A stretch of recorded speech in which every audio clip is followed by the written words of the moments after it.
இப்பெல்லாம் big பாஸ்ன்றதே PR பேஸ்டா ஆயிடுச்சு sir. அவங்க சொல்றாங்க ராணுவெல்லாம் எப்படி காசு இறக்கிறாரு தெரியுமா சார், சௌந்தர்யாவா ராணுவான்ற லெவல்ல இருக்கு. எங்க பார்த்தாலும் ஐயோ சௌந்தர்யா மாதிரி இது இல்லை, அவ அவ்வளோ அழகு, ராணுவ வேற மாதிரி, அவன் நல்லவன் வெகுளி, அவன் இந்த வீட்டுல எல்லாம் தாக்குறாங்கன்றது சொல்லி இப்ப புது அசைன்மெண்ட் வந்திருக்கு. ஏன்னா முத்துவுக்கு வெளியில பட்டத்தை வெல்வதற்கு பெரிய வாய்ப்பு இருக்கிறனால அவனை எல்லா விதத்திலையும் குற்றம் கண்டுபிடிக்கிற மாதிரியும் அவன் மோசமானவன் மாதிரியும் நாங்கள் ப்ரொஜெக்ட் பண்ண ஆரம்பிச்சிட்டோம். உங்களுக்கு தெரியுமான்னு தெரியல சார். ஒரு பிக் பாஸ் தமிழ் சீசன் 8 இறுதி கட்டத்தை நெருங்கிட்டு இருக்கு. யார் இந்த சீசனோட டைட்டில் வின்னர் ஆக போறாங்க அப்படிங்கிற எதிர்பார்ப்பும் அதிகமாக இருக்கு. பலருமே முத்துக்குமரன் தான் டைட்டில் வின் பண்ண தகுதியான கண்டஸ்டன்ட்னு கருத்துக்களை சொல்லிட்டு வராங்க. ஆனா இந்த சூழ்நிலையில சமீப நாட்களா முத்துக்குமரனை பத்தி நெகட்டிவா நிறைய விஷயங்கள் சோசியல் மீடியால வலம் வரத பார்க்க முடியுது. முத்துக்குமரனுக்கு ஆதரவா பேசினவங்க கூட இப்போ அவருக்கு எதிராக பேசுறதையும் பார்க்க முடியுது. முத்துக்குமரனை பத்தி இப்படி ரீசெண்டா வர நெகட்டிவான விமர்சனம் பத்தின உண்மையை music director James Vasanthan recent வீடியோல உடைச்சிருக்காரு. அவர் என்ன சொல்லியிருக்காருன்னா, பிக் பாஸ்ல சமீபத்துல எந்த கண்டஸ்டன்ட் பிக் பாஸ்ல இருக்க கூடாதோ அவங்க போட்டோவை எரிங்கன்னு டாஸ்க் கொடுக்கப்பட்டுச்சு. இதுல புரியாம போக எந்த விஷயமும் இல்ல. ஆனா ராணவ் இந்த டாஸ்க் புரியாத மாதிரி எல்லார்கிட்டையும் போய் கேட்கறான். இவனை நிறைய பேரு இன்னசென்ட் வெகுலின்னு நினைச்சுக்கிறாங்க. ஆனா அவன் நல்லா நடிக்கிறான். அவன் இன்னசென்ட்னு வெளியே பேசி அதுக்கு வர சப்போர்ட் பத்தி ராணவுக்கு நல்லா தெரிஞ்சிருக்கு. அதனால அவனும் அந்த விஷயத்துல கரெக்டா நடிச்சிட்டு வரான். ரீசெண்டா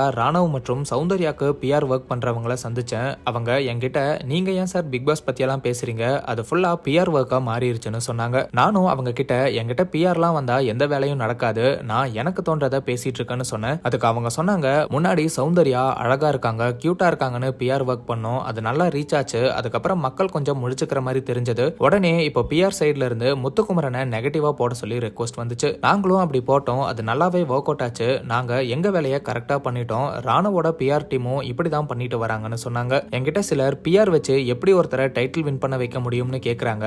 மக்கள் மத்தியில ஒரு 4 பேரும் ஒரு விஷயத்தை பத்தி பேசிட்டே இருந்தா அது உண்மைன்னு நம்பி நம்மளும் அப்படி பேச தொடங்கிருவோம். அப்படி ஒரு மனநிலை இருக்கு. இப்போ தொடர்ந்து முத்துக்குமரனை பத்தி நெகட்டிவா போஸ்ட் வந்தா ஆமா கரெக்ட் தான், அவன் வாயை வச்ச டைட்டில் வின் பண்ண பாக்குறான்னு சொல்லிடுவோம். ஈஸியா சப்போர்ட் பண்ணிட்டு வர மக்களையே அவருக்கு எதிராக பேச வைக்க இந்த பிஆர் டீமால முடியும். என்னை பொறுத்த வரைக்கும் பிஆர் டீம் மேல நான் தப்பு சொல்ல மாட்டேன். அவங்க கொடுக்கற காசுக்காக வேலை பாக்குறாங்க. ஆனா இவங்களை இந்த வேலை பார்க்க வைக்கிற ராணவ் மற்றும் சௌந்தர்யா மாதிரியான ஆட்களை தான் குறை சொல்லணும் அப்படின்னு ஜேம்ஸ் வசந்தன் மக்கள் ஆதரவு இருக்கிற முத்துக்குமரன் டைட்டில் வின் பண்ணக்கூடாது அப்படிங்கிறதுக்காக சௌந்தர்யா மற்றும் ராணவோட பிஆர் டீம் மூலமா சதி வேலை நடந்துட்டு இருக்கு, மக்கள் தான் தெளிவா இருக்கணும்னு எச்சரிச்சிருக்காரு. ஜேம்ஸ் வசந்தன் பிஆர் டீமோட முகத்திரையை கிழிச்சு இப்படி ஓபனா பேசி இருக்கிற இந்த வீடியோ இப்ப சோசியல் மீடியால வைரல் ஆயிட்டு இருக்கு. பலருமே இப்ப இந்த வீடியோவை பார்த்து சௌந்தர்யா மற்றும் ராணவ கடுமையா விமர்சனம் பண்ணிட்டு வராங்க. பிக் பாஸ் தமிழ் சீசன் 8ல டைட்டில் வின்னராக தகுதியான கண்டஸ்டன்ட் யாரு அப்படிங்கறத கமெண்ட்ல எங்க கூட ஷேர் பண்ணுங்க. அண்ட் இந்த மாதிரி சினிமா சீரியல்ஸ் அண்ட் ட்ரெண்டிங்கான அப்டேட்ஸ் தெரிஞ்சுக்க நம்ம ட்ரெண்ட் டாக் சேனலை சப்ஸ்கிரைப் பண்ணுங்க.